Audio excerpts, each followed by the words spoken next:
ഓണക്കാല ചെണ്ടുമല്ലി കൃഷി 1000 തൈകൾ 10 സെൻറ്റ്. ഇതിന് വേണ്ടിയിട്ടുള്ള മാർഗ്ഗനിർദ്ദേശങ്ങളും കാര്യങ്ങളൊക്കെയാണ്. ഇതൊക്കെ കൃഷിഭവനിൽ നിന്ന് തന്നിട്ടുള്ളതാണ്.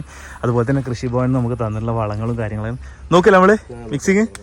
നമ്മുടെ മല്ലികത്തൈ വെച്ച് കഴിഞ്ഞതിന് ശേഷം ഒരാഴ്ച ആയിട്ടുണ്ട്. ഇന്ന് നമ്മൾ രാസവളം കൊടുക്കാൻ പോവാണ്. അതിന് വേണ്ടിയിട്ടുള്ള പരിപാടികളാണ്. അപ്പോൾ നമ്മുടെ സുഹൃത്ത് അക്ബർ ഇവിടെ പണി തുടങ്ങിയിട്ടുണ്ട്. അക്ബറേ, ഇന്ന് നമ്മൾ എന്തൊക്കെയാണ് പരിപാടി ചെയ്യാൻ പോണേ?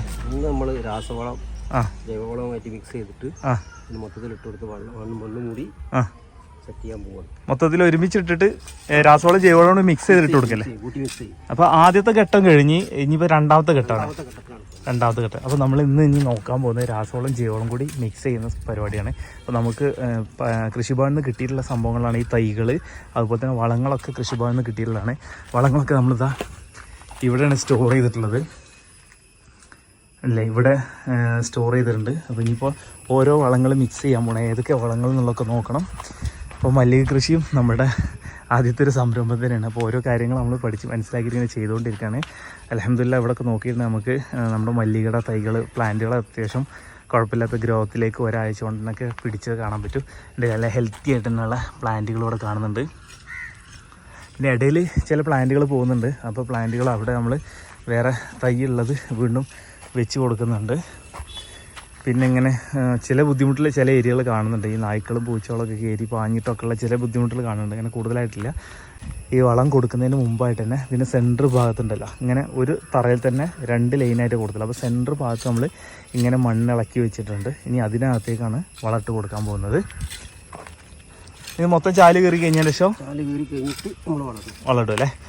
കാരണം എന്താ വെച്ച് കഴിഞ്ഞാൽ മുരട്ടിൽ തട്ടി കഴിഞ്ഞാൽ തൈക്ക് കേടുകളാണ്. മുരട്ടിൽ വളർത്തി കഴിഞ്ഞിട്ടുണ്ടെങ്കിൽ ചിലപ്പോൾ ഉണങ്ങുമല്ലേ? ചൂട് കൂടുതലായിട്ടല്ലേ? ഓക്കെ. അപ്പോൾ നമുക്ക് വളം ആദ്യം മിക്സ് ചെയ്താലോ? കാരണം നമുക്ക് ഓരോ പരിപാടികൾ ഓരോരുത്തരായിട്ട് നിന്ന് കഴിഞ്ഞാൽ പെട്ടെന്ന് പരിപാടി ചെയ്യില്ല. ഓണക്കാല ചെണ്ടുമല്ലി കൃഷി 1000 തൈകൾ 10 സെൻറ്റ്. ഇതിന് വേണ്ടിയിട്ടുള്ള മാർഗ്ഗനിർദ്ദേശങ്ങളും കാര്യങ്ങളൊക്കെയാണ്. ഇതൊക്കെ കൃഷിഭവനിൽ നിന്ന് തന്നിട്ടുള്ളതാണ്. അതുപോലെ തന്നെ കൃഷിഭവനിൽ നിന്ന് നമുക്ക് തന്നിട്ടുള്ള വളങ്ങളും കാര്യങ്ങളും നോക്കില്ല നമ്മൾ മിക്സിങ്. ഓക്കെ, നമ്മൾ ജൈവവളം കുറച്ച് ഇതിൽ മിക്സ് ചെയ്യാൻ പറഞ്ഞില്ല. ഇത് കോഴിക്കാട്ടം മിക്സർ പഞ്ചായത്ത് നമ്മൾ ആ സ്റ്റാർട്ടിങ്ങിൽ അടിവളം ഇട്ടത് പ്ലാന്റ് അമ്മയിൽ. അപ്പോൾ ഇതിൽ നിന്ന് കുറച്ചെടുക്കുക അല്ലേ? ഫ്രണ്ട്സ്, വീഡിയോ കണ്ടിട്ട് ആരും അനുകരിക്കരുത് കേട്ടോ. ഇതൊക്കെ നമ്മൾ തുടക്കത്തിൽ നമ്മൾ അറിയണ പോലെയൊക്കെ ഓരോന്ന് ചെയ്യാണ്. അപ്പോൾ ജൈവവളമായിട്ട് കുറച്ച് എന്തെങ്കിലും ആഡ് ചെയ്യാൻ പറഞ്ഞിട്ടുണ്ട്. ബാക്കിയൊക്കെ നമ്മുടെ പൊട്ടാഷ് അതുപോലെ തന്നെ പാറ്റൻ ബോക്സ് ആണ് ഇതിൽ മിക്സ് ചെയ്യാൻ പോകുന്നത്. അപ്പോൾ ജൈവവളത്തിനാണ് ഈ ഒരു സംഭവം. പിന്നെ അതുപോലെ തന്നെ കുറച്ച് കോഴിക്കാഷ്ടം എടുക്കുന്നുണ്ട്.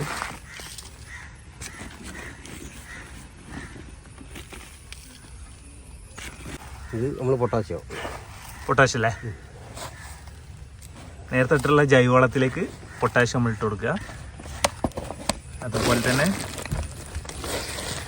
പാറ്റൻ ബോക്സ് കുറേശ്ശെ മിക്സ് ചെയ്തിടല്ലേ? ഒരുമിച്ച് മിക്സ് ചെയ്യണ്ടല്ല ഫ്രണ്ട്സ്. നമ്മൾ കുറേശ്ശെ മിക്സ് ചെയ്തിട്ട് കുറച്ച് ഏരിയകളിലൊക്കെ ആയിട്ട് നമ്മളിങ്ങനെ സെൻറ്ററിൽ കൂടി ഇങ്ങനെ ട്രാക്ക് ഇട്ടിട്ടുണ്ട്. അപ്പോൾ അതിലൊക്കെ ഇങ്ങനെ ഇട്ടിട്ട് കഴിഞ്ഞതിന് ശേഷം നമുക്ക് കുറേശ്ശെ ആയിട്ട് ഇങ്ങനെ കംപ്ലീറ്റ് ചെയ്യാൻ ഉദ്ദേശിക്കുന്നത്.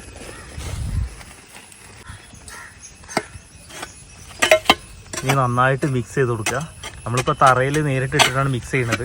എന്തെങ്കിലും ഷീറ്റോ അല്ലെങ്കിൽ വേറെ എന്തെങ്കിലും നല്ല പ്രതലം ഉണ്ടെന്നുണ്ടെങ്കിൽ അവിടെ ഇട്ട് മിക്സ് ചെയ്യുന്നതായിരിക്കും ഒന്ന് ബെറ്റർ. കാരണം അത് മിക്സ് ചെയ്തിട്ട് നമ്മൾ തിരിച്ചെടുക്കുന്ന സമയത്ത് ചിലപ്പോൾ മണ്ണടക്കം കോരി എടുക്കേണ്ടി വരും. അല്ലെങ്കിൽ കുറേ വളം ചിലപ്പോൾ ഇവിടെ തന്നെ വേസ്റ്റായി പോകാനുള്ള ചാൻസ് ഉണ്ട്. അപ്പോൾ നമുക്ക് ഷീറ്റോ അല്ലെങ്കിൽ കോൺക്രീറ്റ് സ്ഥലമൊന്നും ഇവിടെ അടുത്തൊന്നും ഇല്ല. കണ്ടിലൊക്കെ മണ്ണും കാര്യങ്ങളൊക്കെ ഉള്ള ഏരിയയാണ്. അപ്പോൾ അതുകൊണ്ട് നമ്മളിതാ ഈ ഒരു സ്പേസിലിട്ട് തന്നെയാണ് ചെയ്യുന്നത്. അങ്ങനെ നമ്മൾ മിക്സ് ചെയ്തിട്ടുള്ള വളം മല്ലികൻ്റെ ഇടയിലൊക്കെ ആയിട്ട് പ്രയോഗിച്ചുകൊണ്ടിരിക്കുകയാണ്. അപ്പോൾ വളം കയ്യിലൊക്കെ എടുക്കുന്ന സമയത്ത് ഇതുപോലെ ഗ്ലൗ ഒക്കെ ഇട്ട് യൂസ് ചെയ്യുന്നതായിരിക്കും നല്ലത്. പരിഷ്കാരം കൊണ്ടല്ല, എപ്പോഴും സേഫ്റ്റി ഫസ്റ്റ് അല്ലേ? അക്ബർ, ഇത് മരട്ടിലേക്ക് ആവാതെ നോക്കണല്ലേ?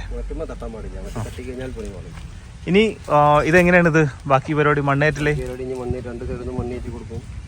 ഇതിന്റെ മരട്ടിലേക്ക് ഇനിയിപ്പോ നമ്മൾ പുറത്തുനിന്ന് മണ്ണ് കൊത്തിയിട്ടുണ്ടോ?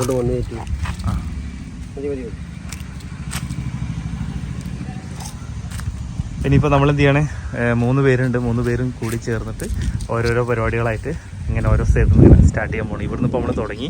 ഇനിയിപ്പോൾ ഇവിടെ ഇത് ഇടുന്നുണ്ട്. ഒരാൾ അവിടെ സെൻറ്ററിൽ ചാല് കയറുന്നുണ്ട്. ഇനിയിപ്പോൾ നമ്മൾ ക്യാമറ എടുത്ത് വെച്ചിട്ട് വന്നിട്ട് മണ്ണ് എന്ത് ചെയ്യണം കയറ്റി കൊടുക്കണം കേട്ടോ. അപ്പോൾ ഇടയിലുള്ള കാഴ്ചകളും കൂടി ഉൾപ്പെടുത്താൻ ശ്രമിക്കണ്ടേ. അങ്ങനെ നമ്മൾ ഈ കാണുന്ന ഏരിയയിലൊക്കെ വളം സെൻറ്ററിൽ ഇട്ടിട്ട് സൈഡിൽ നിന്നൊക്കെ മണ്ണ് കയറ്റി കൊടുത്തിട്ടുണ്ട്. അപ്പോൾ ഒന്നും കൂടി ഇതിനെ മരട്ടിലൊക്കെ മണ്ണായിട്ടുണ്ട്. അതേപോലെ തന്നെ ഇവിടുന്ന് ഇങ്ങനെ ചെത്തി കോരിയിട്ടാണ് മണ്ണ് കയറ്റിയിട്ടുള്ളത്. ഇതാ ഈ ഭാഗങ്ങളിലൊക്കെ മണ്ണ് കയറ്റിയിട്ടുണ്ട്. ഇതാ ഇതിൻ്റെ മണ്ണ് കയറ്റിയിട്ടുണ്ട്. ഇതാ നമ്മുടെ സുഹൃത്ത് ഇവിടെ ഉണ്ട്, സംശാദ് ഇതാ ഇവിടെ സൈഡ് ചെത്തി കൊടുക്കുകയാണ്. ഇവിടുന്ന് അക്ബർ ഇതാ മണ്ണ് കയറ്റിക്കൊണ്ടിരിക്കുകയാണ്. അങ്ങനെ ഓരോ പരിപാടി ഇങ്ങനെ നടന്നുകൊണ്ടിരിക്കുകയാണ്.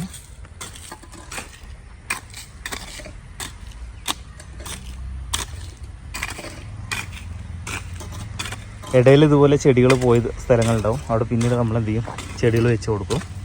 ബാക്കിയുള്ള സ്ഥലങ്ങളിലൊക്കെ ചെടികൾ അത്യാവശ്യം ഗ്രോത്ത് ആയിട്ട് ഇങ്ങനെ കാണുന്നുണ്ട്. നമ്മളിപ്പോൾ ഈ സൈഡ് ഇങ്ങനെ ചെത്തുണ്ടല്ലോ, അപ്പോൾ ചെത്തുന്ന സമയത്ത് ചിലർ തോന്നും ഏരിയയിൽ നിന്ന് ഇതിനാണ് മണ്ണ് എടുക്കണത്, ഈ താഴത്തുനിന്ന് മണ്ണ് ചെത്തി കോറ്റി കയറ്റിയാൽ പോരാൻ തോന്നും. അതൊക്കെ പറയാം, ഒന്ന് പറഞ്ഞു കൊടുത്താ എന്താ സംഭവം? നമ്മൾ സൈഡ് ചെത്തണ എന്തിനാണ്? ചെത്തി കഴിഞ്ഞാൽ ഇതുപോലെ വന്ന് ഒരാഴ്ച പ്രായമുള്ള ഇതുപോലത്തെ കളകളൊക്കെ അങ്ങോട്ട് പോയി കിട്ടി ചെത്തല്ലേ. അപ്പോൾ ആ മണ്ണിനെ തിരിച്ച് നമ്മൾ ഇങ്ങോട്ട് തന്നെ കയറ്റും. ഒന്നുകൂടി മരത്തിക്കായിട്ട് കയറ്റി കൊടുക്കും അല്ലേ? മരത്തിക്കായിട്ട് കയറ്റി കൊടുക്കും. ആ മരത്തിന് ഒന്നും കൂടെ പിടുത്തം കിട്ടും. ഓക്കെ. അപ്പോൾ ഇത് ഒരാഴ്ച മുമ്പ് നമ്മൾ സെറ്റാക്കിയല്ല. അപ്പോൾ ചെറിയ കളകൾ ഇങ്ങനെ ഇതായിക്കൊണ്ടിരിക്കുക. അപ്പോൾ ഇനിയിപ്പോൾ കുറച്ചും കൂടി കഴിഞ്ഞിട്ട് നമ്മൾ ഇതേമാതിരി വളം കയറ്റി കൊടുക്കുകയാണെങ്കിലും ഇതേമാതിരി തന്നെ സൈഡ് ചെത്തിയിട്ട് അങ്ങോട്ട് കയറ്റി കൊടുക്കും അല്ലേ? പിന്നെ കുറച്ച് മണ്ണ് അടിയിൽ നിന്ന് ഇങ്ങനെ കിട്ടും അല്ലേ? ഓക്കെ. അപ്പോൾ കള വരാതിരിക്കാനും കൂടിയുള്ള ഒരു ഐഡിയ ആണ് ഇപ്പോൾ ചെയ്തുകൊണ്ടിരിക്കുന്നത്. ഈ സൈഡ് ഇതാ ഇങ്ങനെ ചെത്തിക്കൊണ്ടിരിക്കുന്നുണ്ട്. അപ്പോൾ ഒരു കൂട്ടായ പ്രവർത്തനത്തിലൂടെയാണ് ഇവിടെ പണികളൊക്കെ നടന്നുകൊണ്ടിരിക്കുന്നത്. നമ്മളിതുവരെ ഇവിടെ വളമിട്ടുകൊണ്ടിരിക്കുന്നത്. ഈ സൈഡിൽ നിന്ന് ഇങ്ങനെ വന്നിട്ട് ഇടയിലൊക്കെ വളമിട്ട് കൊടുക്കുന്നുണ്ട്. ഇവിടെയൊക്കെ വളമിട്ട് കൊടുക്കുന്നുണ്ട്. ഇതാ ഏരിയയിൽ കുറച്ചും കൂടി വളം ഇടാനുണ്ട്. പിന്നെ ഇങ്ങനെ റൗണ്ട് ചെയ്ത് വരും. ഫ്രണ്ട്സ്, അങ്ങനെ നമ്മളിതാ ഇന്ന് ഈ കാണുന്ന ഏരിയകൾ അത്യാവശ്യം നല്ല പണി നടന്നിട്ടുണ്ട്. നമ്മൾ എന്നും വൈകിട്ട് ഒരു 4 മണി 4:30 പണിക്കിറങ്ങുക. പിന്നെ വൈകിട്ട് മഗ്‌രിബ് വരെ അങ്ങോട്ട് നിൽക്കും. അങ്ങനെയാണ് സാധാരണ ചെയ്യാറുള്ളത്. ഓരോരുത്തർ ഓരോ പരിപാടി കാര്യങ്ങളൊക്കെ ഉള്ളവരാണ്. അങ്ങനെ ഇതാ നമ്മൾ വളമൊക്കെ ഇട്ട് കൊടുത്ത് ഇപ്പോൾ ഏരിയയിൽ മണ്ണ് കയറ്റലിതാ ആ തലക്കെത്തിയിട്ടുണ്ട്. ഇനി കുറച്ചും കൂടി ബാക്കിയുണ്ട്. ഇവിടെ ഉണ്ടല്ലേ, ഇപ്പോൾ ഒരു 7 ദിവസം പ്രായമായ തൈകളാണ് ഈ കാണുന്നത് നമ്മൾ വെച്ചതിന് ശേഷം. അപ്പോൾ ഈ സമയത്തുള്ള വളപ്രയോഗമാണ് നടക്കുന്നത്. അപ്പോൾ ഇനി ബാക്കിയുള്ളത് നമ്മൾ അടുത്ത ദിവസമാണ് ക്ലിയർ ചെയ്യും. അത് കഴിഞ്ഞതിന് ശേഷം ഇവിടെ തന്നെ ഈ പ്ലോട്ടിൽ തന്നെ നമ്മൾ ഇത് ഈ കാണുന്ന ഈ ഏരിയയിലുണ്ടല്ല, ഇവിടെ ഈ കാണുന്ന ഏരിയയിൽ ഇത് വെച്ചിട്ട് ഒരു 4 ദിവസമായിട്ടുള്ളൂ ഈ തൈകൾ വെച്ചിട്ട്. അപ്പോൾ ഇതിനി 7 ദിവസം ആവുന്ന സമയത്താണ് ഇതിന് വളം ഇട്ട് കൊടുത്തിട്ട് മണ്ണ് കയറ്റലും ബാക്കി പരിപാടികളുള്ളത്. അപ്പോൾ ഇന്നത്തെ വീഡിയോ കുറിച്ചുള്ള നിങ്ങളുടെ വലിയൊരു നിർദ്ദേശങ്ങളും അഭിപ്രായങ്ങളൊക്കെ വീഡിയോക്ക് താഴെ കമൻറ്റ് ചെയ്യാൻ ശ്രമിക്കുക.